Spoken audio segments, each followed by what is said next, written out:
The Mavic Pro 2 is one of the most advanced flying cameras ever made. It has 360-degree sensor coverage, a 1-inch censored Hasselblad camera, 31 minutes of flight, and the ability to record in 10-bit 4K footage, which some legitimate cameras that are much more expensive still can't do. 1 week later, do I think you should go out and get one? Let's find out.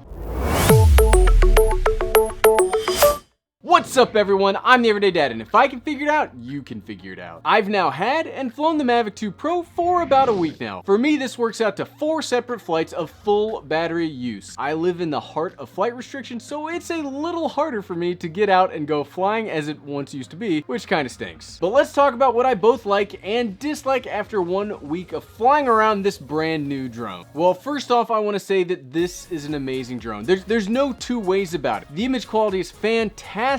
And that 1-inch censored Hasselblad camera is, it's such a technical marvel that we even used this to shoot a whole video here inside the studio on Monday. The sensors are also pretty robust, though like we found out Wednesday, the obstacle avoidance isn't as good as I hoped from the press event. Well, I found that the drone would for the most part stop before hitting an obstacle, much like the Spark, but I was very rarely able to get it to actually dodge around a tree, which, it should be able to do that. What disappoints me so much about that particular feature is that the Mavic Air, when put through the same test, actually dodged around trees and branches while following me on my mountain bike. It's not perfect, but it did functionally get around things. Okay, let's get into the physical aspects of the drone that I really like. First up, of what I really like is the new props. One thing about the Mavic Air, and yeah, since it's my favorite drone, there will probably be a lot of comparisons, but you can expect a full video covering that to come out next week. The thing that I didn't like was I didn't like the noise level and the fixed nature of the propellers. I really like DJI's movable propellers. I like that the design means they can be smaller, they can fit easier places, and they just feel like they're able to take a hit better than a rigid prop. The Mavic Pro 2 props are an updated design from the ones on the Mavic Pro Platinum,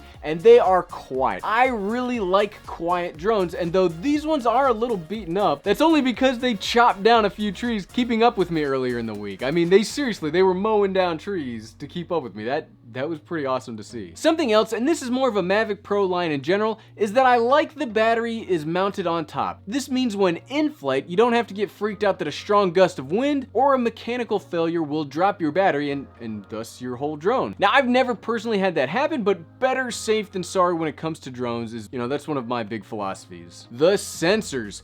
I could and might make a whole video about this thing is loaded for bear when it comes to sensors. Just from my quick count, it has 11 sensors around the body, and that's not counting the main camera, which technically could be considered a 12th sensor overall. That means this puppy has 360-degree coverage to help keep you, and by you, I really mean me, from wrecking your drone. In certain modes, I learned the hard way, it doesn't do lateral warnings in manual flight mode, so watch for that. Like I mentioned earlier, I am 100% all on board for things that make drones safer, and more sensors equal a safer drone, because some of us might have sent a Mavic Pro original on a return to home path through a ceiling before. That's not, I'm asking for a friend.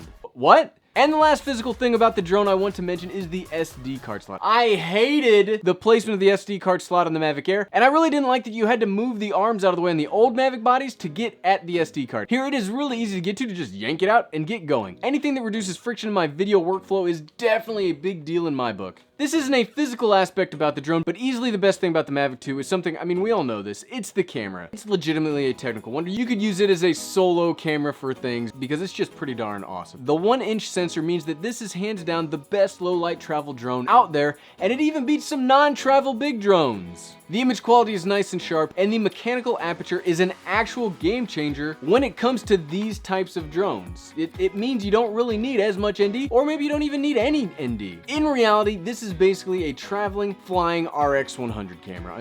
That is high praise when you consider the RX 100s are probably the best point and shoot line of cameras ever made. For all the good things about a product, there's bound to be some things that I don't actually like. We already mentioned this a moment ago, but I am super disappointed with the obstacle avoidance. Now, I didn't expect it to do magical things, despite, what the press event hyped it up to do, but I was personally hoping for a little bit better performance than I get on my Mavic Air, and while it did do alright stopping, it didn't really dodge anything when it came to instances where it absolutely should have been able to get around. Like it would come up to a tree, it would have a clear path to the right, and it just wouldn't take that path. That's what a pass is there to do, is to decide, hey, we're coming at an obstacle. Okay, oh, I see a path. So if there's no path, I understand it's stopping, but this one, it would come up, there would be a path, and it wouldn't take it. Super disappointed about that. Something else already mentioned, but I don't like that the side sensors are only active during active tracking. As I already found out this week, it is really easy to fly sideways into a tree and wreck your drone. Yeah, and 100% that is pilot error, but if the sensor is there, I just have it on all the time and I'd be much happier. I know we used to do this without sensors at all, but if it's gonna be there, just turn it on. One other thing I don't like, and yes, this is a crazy small issue, which means that there isn't that much wrong with the drone, but I don't like this gimbal cover. I just find it to be a huge hassle to put on, and I'm always feeling like I'm gonna break this gigantic camera because I'm bad at this hinged joint moving thing. Like I just wish it was, I don't know, I just wish it was a little different. But the thing that I dislike most is the price. And I don't think it's overpriced. In fact, I think the Mavic 2 Pro is priced correctly for its features. What I don't like is that the features packed into this drone make it too expensive for an average online content creator, or even a person that wants to add another axis to their home videos. For $1,500, you could have a full YouTube studio. I'm talking light, camera, tripod, accessories, and even a drone. So what, right? So after a week, I think this is one of the best drones that I've ever used. The image quality is stunning, the noise levels are low, and the features are packed as full as you could basically get in something like this. But I don't think you should get one unless you are a high-end prosumer or a high-end content creator. You could get a Mavic Air for almost half of the price, which does most of the same things. I think that's still the best bet for the regular person. Well, we've still got one more major video of the Mavic 2 Pro coming out next week, where we compare it against the Mavic Air. Let me know if there's anything else you guys want to see out of the Mavic 2 Pro, and thanks for watching.